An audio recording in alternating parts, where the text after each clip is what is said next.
ನಮಸ್ತೆ friends, welcome back to my channel staircase to spices. ಇವತ್ತು ನಾನು ದಿಢೀರಾಗಿ ಮಾಡುವಂಥ ಒಂದು ಬ್ರೇಕ್ಫಾಸ್ಟ್ ರೆಸಿಪಿ ಸಜ್ಜಿಗೆ ರೊಟ್ಟಿ ಮಾಡಿ ತೋರಿಸ್ತಾ ಇದ್ದೇನೆ. ಈಗ ಒಂದು ಬೌಲಿಗೆ ಚಿಕ್ಕ ಚಿಕ್ಕದಾಗಿ ಕಟ್ ಮಾಡಿದ 2 ಗ್ರೀನ್ ಚಿಲ್ಲಿ ಮತ್ತು ಚಿಕ್ಕ ಚಿಕ್ಕದಾಗಿ ಕಟ್ ಮಾಡಿದ ಶುಂಠಿ, ಒಂದು ದೊಡ್ಡ ಸೈಜ್ ಈರುಳ್ಳಿ, ನಂತರ ಸ್ವಲ್ಪ ಕೊತ್ತಂಬರಿ ಸೊಪ್ಪು ಹಾಕ್ಕೊಳ್ತಾ ಇದ್ದೇನೆ. ನಂತರ ಸ್ವಲ್ಪ ಕರಿಬೇವನ್ನು ಹಾಕ್ತೇನೆ. ಎಲ್ಲವನ್ನು ನಾವು ಚಿಕ್ಕ ಚಿಕ್ಕದಾಗಿ ಕಟ್ ಮಾಡಿಟ್ಕೊಂಡಿರಬೇಕು. 1 ಸ್ಪೂನ್ ಸಕ್ಕರೆ ಹಾಕ್ಕೊಳ್ತಾ ಇದ್ದೇನೆ. ನಂತರ ರುಚಿಗೆ ತಕ್ಕಷ್ಟು ಉಪ್ಪು, ಕಲರಿಗೋಸ್ಕರ ಸ್ವಲ್ಪ ಅರಿಶಿನ, ನಂತರ ಚಿಕ್ಕ ಚಿಕ್ಕದಾಗಿ ತುರಿದ ತೆಂಗಿನ ತುರಿ. ಇಲ್ಲಿ ನಾನು 2 ಲೋಟದಷ್ಟು ಬಾಂಬೆ ರವೆ ತಗೊಳ್ತಾ ಇದ್ದೇನೆ.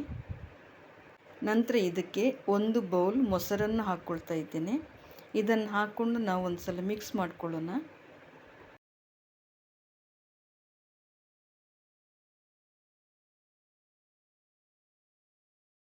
ನಂತರ ನಾನು ಇದಕ್ಕೆ 1.5 ಬೌಲ್ನಷ್ಟು ನೀರನ್ನು ಹಾಕ್ಕೊಳ್ತೇನೆ.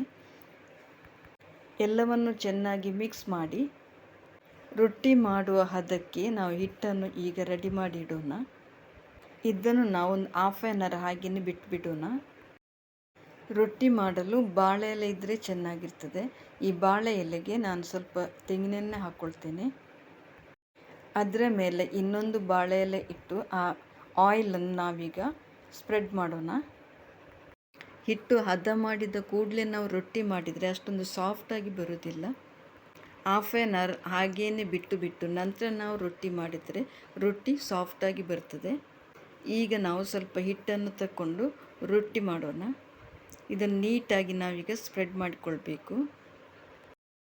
ಬಾಳೆ ಎಲೆಯಲ್ಲಿ ಮಾಡಿದ ರೊಟ್ಟಿ ತುಂಬ ಟೇಸ್ಟಿಯಾಗಿರ್ತದೆ ಕೂಡ, ಆರೋಗ್ಯಕ್ಕೂ ಕೂಡ ತುಂಬ ಒಳ್ಳೆಯದು. ಇಲ್ಲಾಂದರೆ ಹಿಟ್ಟನ್ನು ಡೈರೆಕ್ಟಾಗಿ ತವಕ್ಕೆ ಹಾಕಿ ಹಾಗೆ ಕೂಡ ಸ್ಪ್ರೆಡ್ ಮಾಡ್ಬೋದು. ಈಗ ರೊಟ್ಟಿ ತಟ್ಟಿ ಆಗಿದೆ. ಈಗ ಇದನ್ನು ನಾವು ಹಂಚಿಗೆ ಹಾಕಿ ಬೇಯಿಸ್ಕೊಳ್ಳೋಣ. ನಾನು ತವಕ್ಕೆ ಸ್ವಲ್ಪ ಆಯಿಲನ್ನು ಹಾಕ್ಕೊಂಡಿದ್ದೇನೆ. ಈಗ ನಾವು ಸ್ಪ್ರೆಡ್ ಮಾಡಿದ ರೊಟ್ಟಿಯನ್ನು ತವಕ್ಕೆ ಹಾಕ್ಕೊಳ್ಳೋಣ. ಬಾಳೆ ಎಲೆಯನ್ನು ಈ ರೀತಿಯಾಗಿ ಉಲ್ಟ ಹಾಕ್ಕೊಂಡು ನಂತರ ಅದರ ಮೇಲೆ ನಾವು ಮುಚ್ಚಳವನ್ನು ಮುಚ್ಚಿಕೊಳ್ಬೇಕು. ಫ್ಲೇಮ್ ಮಾತ್ರ ಲೋ ಫ್ಲೇಮಲ್ಲಿಟ್ಟು ನಾವು ಬೇಯಿಸ್ಕೊಂಡ್ರೆ ಒಳ್ಳೆಯದು, ಇಲ್ಲಾಂದರೆ ಕಪ್ಪಾಗ್ತದೆ. ಈಗ ನಾನು ಮುಚ್ಚಳ ತೆಗಿತಾ ಇದ್ದೇನೆ. ಮುಚ್ಚಳ ತೆಗೆದು ಎಲೆಯನ್ನು ಈ ರೀತಿ ತೆಗೆದಾಗ ರೊಟ್ಟಿ ನೀಟಾಗಿ ಬರ್ತದೆ.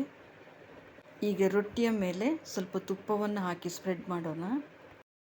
ಎಣ್ಣೆ ಬೇಕಿದ್ದರೆ ಎಣ್ಣೆ ಕೂಡ ಹಾಕ್ಕೊಳ್ಬೋದು. ತುಪ್ಪ ಹಾಕ್ಕೊಂಡ್ರೆ ಟೇಸ್ಟ್ ಚೆನ್ನಾಗಿರ್ತದೆ. ಇನ್ನು ಇದನ್ನು ನಾವು ಉಲ್ಟ ಹಾಕಿ ಇನ್ನೊಂದು ಸೈಡನ್ನು ಬೇಯಿಸೋಣ. ಬೇಕಿದ್ದರೆ ಇಲ್ಲಿ ಕೂಡ ತುಪ್ಪ ಹಾಕ್ಕೊಳ್ಬೋದು. ನಾನಿಲ್ಲಿ 2 ಸೈಡಿಗೆ ತುಪ್ಪವನ್ನು ಹಾಕ್ಕೊಂಡು ಬೇಯಿಸ್ತಾ ಇದ್ದೇನೆ. ಸಿಂಪಲ್ಲಾಗಿ ಮಾಡುವ ಟೇಸ್ಟಿಯಾದ ಬ್ರೇಕ್ಫಾಸ್ಟ್ ರೆಸಿಪಿ ಇದು. ಈ ವಿಡಿಯೋ ನಿಮಗೆ ಇಷ್ಟ ಆದಲ್ಲಿ ಸಬ್ಸ್ಕ್ರೈಬ್ ಮಾಡಿ, ಶೇರ್ ಮಾಡಿ, ಲೈಕ್ ಮಾಡಿ, ಕಮೆಂಟ್ ಮಾಡಿ. Thank you. Bye. Take care.